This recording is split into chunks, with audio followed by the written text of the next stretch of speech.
Par une journée nuageuse et pluvieuse, la communauté et la famille se rassemblèrent lors de la veillée funèbre de Marcus Reynolds, un officier très respecté qui avait mystérieusement disparu pendant une mission.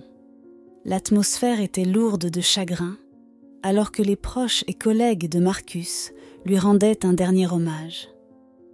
Les personnes en deuil se tenaient solennellement autour du cercueil fermé, tandis que le bruit de la pluie frappant contre les fenêtres ponctuait le silence.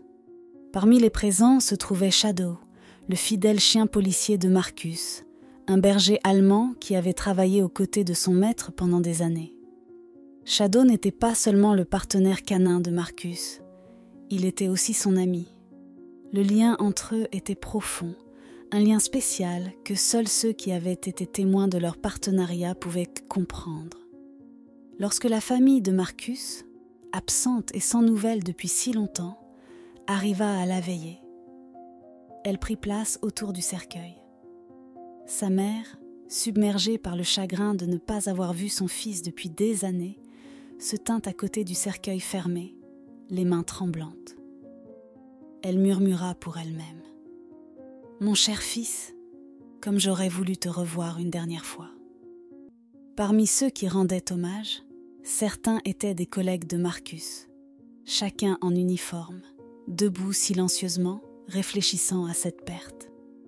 Cependant, ce qui attira le plus l'attention fut la présence de Shadow. Ce chien d'habitude calme restait allongé paisiblement près du cercueil, ses yeux lourds de tristesse. Il était immobile, mais une douleur indescriptible transparaissait dans sa posture. Il était bien plus qu'un simple partenaire, c'était un ami, murmura un des collègues de Marcus en caressant doucement la tête de Shadow, tandis que les gens continuaient à se recueillir. Puis, quelque chose d'inattendu se produisit. Shadow, qui était resté immobile et silencieux, se leva soudainement. Il commença à marcher vers le cercueil, reniflant l'air autour.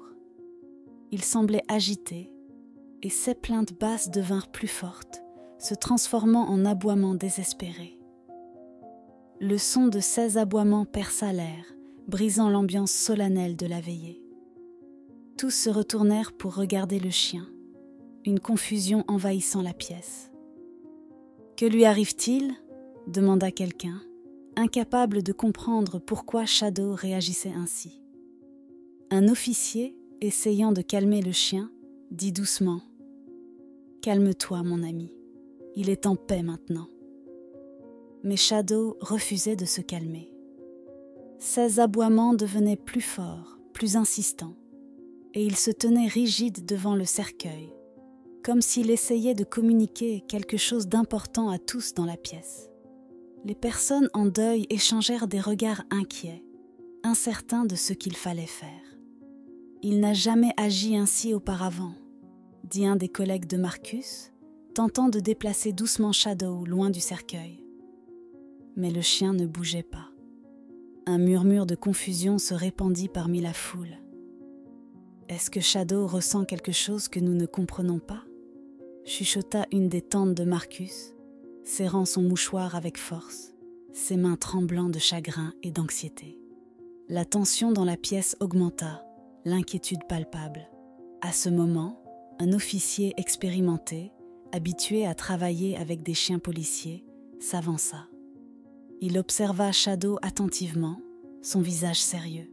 « Il existe des cas où les chiens détectent des choses que nous ne pouvons pas percevoir, » expliqua-t-il. « Shadow essaie peut-être de nous dire quelque chose. » Cette remarque provoqua encore plus d'inquiétude, surtout chez la mère de Marcus, déjà profondément ébranlée par la perte de son fils. Elle fixa Shadow, puis le cercueil. « Mais qu'est-ce que cela pourrait être ?» murmura-t-elle, sa voix à peine audible. « Marcus est là. » Ces mots furent étouffés par le doute, et un sentiment croissant de peur se peignit sur son visage. Cependant, Shadow ne montrait aucun signe d'apaisement. Ses yeux restaient fixés sur le cercueil, et il alternait entre des aboiements aigus et de longs gémissements douloureux, comme s'il était profondément bouleversé. Son comportement semblait hors de caractère pour ce chien d'ordinaire calme et discipliné. L'un des amis les plus proches de Marcus, observant la scène, suggéra « Peut-être devrions-nous ouvrir le cercueil, juste pour être sûrs ? Cela pourrait calmer Shadow. » Bien que cette suggestion fût controversée, l'angoisse croissante convainquit certains des personnes présentes. Si Shadow, ce compagnon loyal, qui n'avait jamais agi de cette manière auparavant, était si troublé, il devait y avoir une raison. « Faisons-le », dit un autre officier, hochant la tête en direction du cercueil. Il échangea un regard avec la famille de Marcus, cherchant silencieusement leur approbation. Après un moment de tension, ils acquiescèrent. La pièce, jusqu'alors remplie de chagrin et de silence, était désormais traversée par un mélange d'anticipation et d'inquiétude. Tous se rassemblèrent autour du cercueil, incertains mais pleins d'espoir que l'ouverture puisse apporter une réponse à ceux qui troublaient tant Shadow. Ils étaient sur le point de découvrir quelque chose qui allait les stupéfier. Le lien entre Marcus Reynolds et son partenaire canin, Shadow, s'était forgé au fil d'années d'expériences partagées, de confiance et de dévouement. Marcus avait toujours été attiré par les chiens depuis son plus jeune âge, et cette passion l'avait conduit à une carrière d'officier canin. Il avait toujours su qu'un bon chien pouvait faire toute la différence, mais lorsqu'il rencontra Shadow, il fut évident que ce partenariat était hors du commun. Shadow avait un passé compliqué. Il avait perdu son précédent partenaire dans des circonstances tragiques, ce qui l'avait rendu méfiant et renfermé. Il était connu pour être distant et difficile à approcher, ses blessures émotionnelles se reflétant dans son comportement réservé. Mais lorsque Marcus entra dans sa vie, tout changea. « Je n'ai jamais vu un lien se former aussi rapidement », commenta le capitaine du département, qui avait observé les deux travailler ensemble pendant leur entraînement. Shadow, initialement réticent, commença à faire confiance à Marcus, voyant en lui un partenaire qui le comprenait sans avoir besoin de mots. « Est-ce que Shadow te comprend vraiment ?» demanda un jour la mère de Marcus, remarquant la façon dont le chien le suivait partout, les yeux pleins d'admiration. « Oui, maman », répondit Marcus avec un sourire. « C'est comme s'il savait exactement ce que je pense. » Leur connexion était unique, une parfaite harmonie de respect mutuel et de compréhension qui les distinguait des autres équipes du département.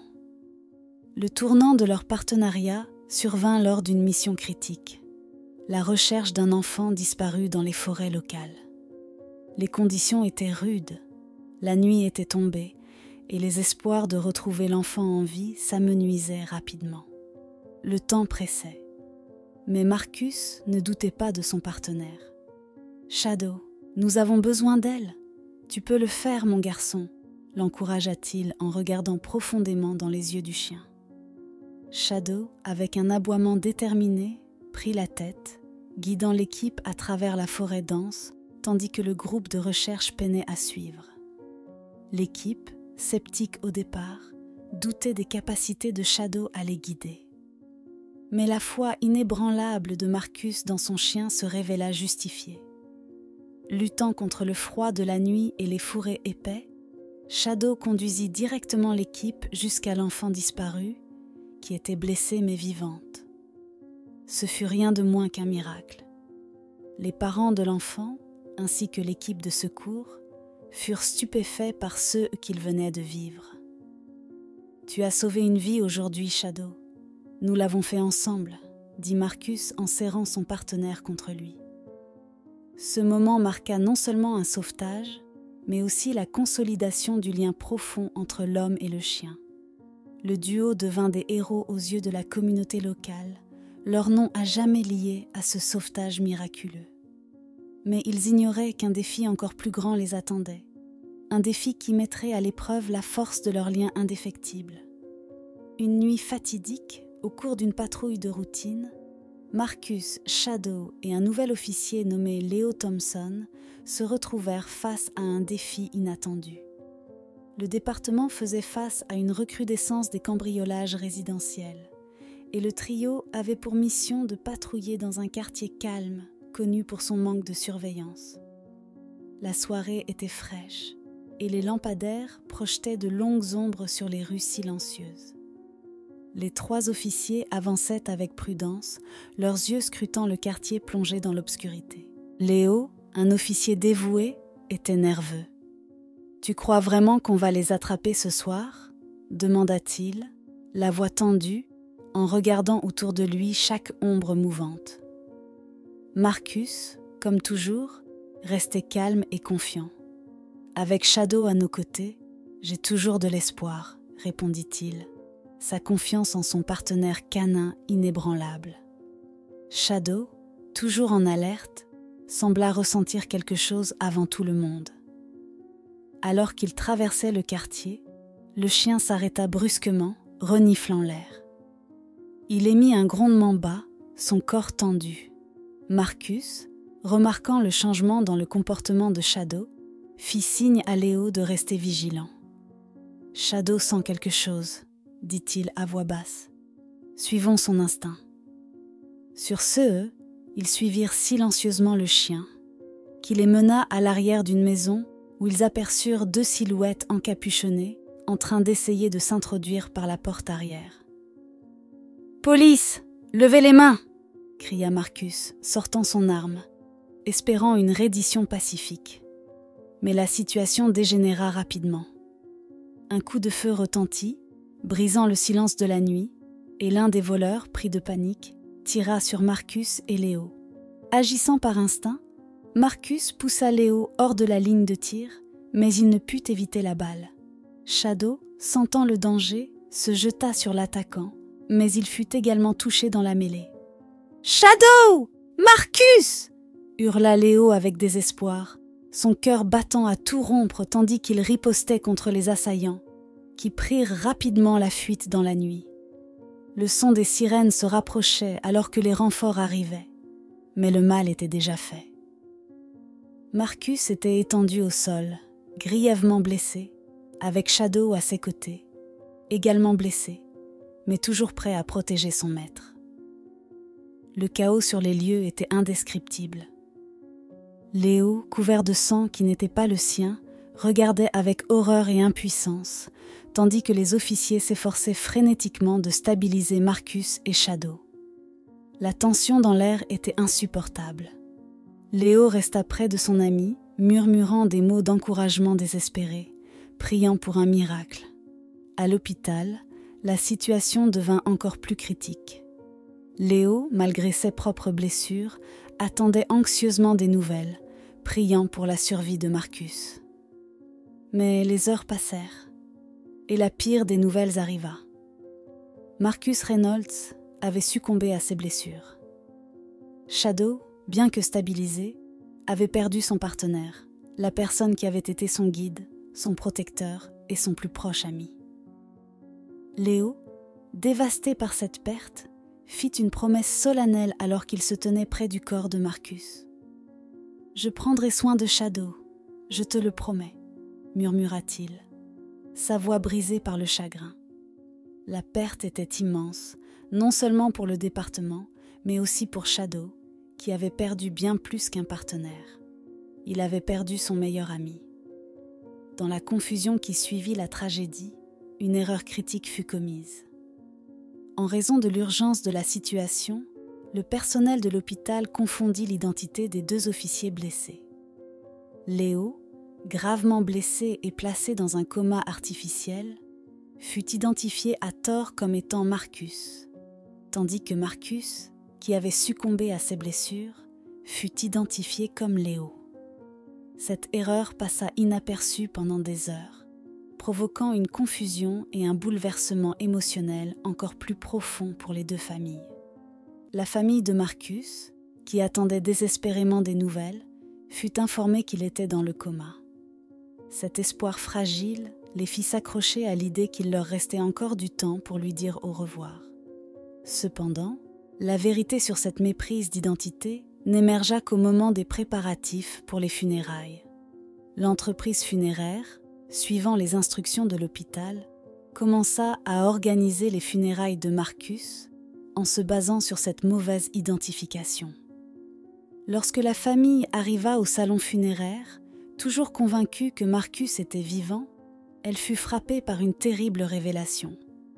Lorsque le cercueil fut ouvert pour la dernière visite, le corps à l'intérieur n'était pas celui de Marcus, mais celui de Leo Thompson, encore dans le coma et luttant pour sa vie. La mère de Marcus, paralysée par le choc, recula, les mains tremblant de manière incontrôlable. « C'est impossible », murmura-t-elle, sa voix tremblant d'incrédulité et de douleur. Shadow, qui avait été agité pendant toute la veillée, sembla finalement se calmer. Il se coucha paisiblement près du corps de Léo, comme si le mystère était enfin résolu. La présence silencieuse du chien confirma ce que tout le monde craignait. Une erreur dévastatrice avait eu lieu.